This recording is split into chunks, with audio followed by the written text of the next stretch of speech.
আনহুকে ইমামতির জায়গায় দিয়ে দিলেন। তিনি নামাজ শুরু করলেন, পিছনে সাহাবারা কান্দা শুরু করে দিলেন। তাদের মনের ধারণা হলো আল্লাহর নবীর পিছনে নামাজ পড়া জীবনে আমাদের আর কিসমতে হবে না। সাহাবীরা কাঁদতেছেন, আল্লাহর নবী জ্বরে একবার বেহুশ হয়ে পড়েন, আবার একবার হুশে আসেন।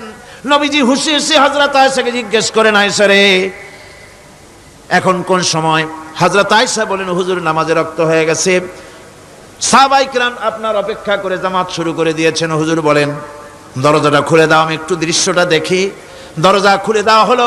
হযরত আয়েশার কাঁধের উপরে ভর করে হুজুর মাথা উঁচু করে মসজিদে নববী নামাজের দৃশ্য দেখে কিছুক্ষণ তাকায় থেকে শুয়ে পড়লেন। হুজুরের দুই চোখ দিয়ে পানি বেয়ে পড়তে লাগলো। হযরত আয়েশা বলেন, হুজুর নামাজের দৃশ্য দেখে কাঁদেন কেন?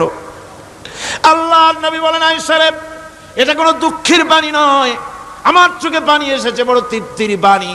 আজকে নামাজের যে জামাতের দৃশ্য দেখলাম, এই জামাতকে কায়েম করার জন্য তায়েফের ময়দানে আমার রক্ত দিয়ে তায়েফের ময়দান রঞ্জিত হয়েছে, ওহদের ময়দানে আমার দান্দান মোরাও শহীদ হয়েছে, সাহাবায়ে কেরাম জীবন দিয়েছেন।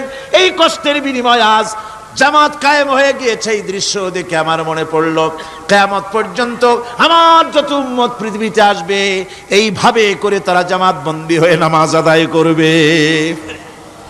আমার ভাইরা, নামাজ হচ্ছে মুসলমানদের জীবনের শ্রেষ্ঠ ইবাদত। সেই নামাজ মুসলমানদের কাছে নাই, নামাজকে ফালতু কাজ বলে মনে করে। আমার বন্ধুগণ,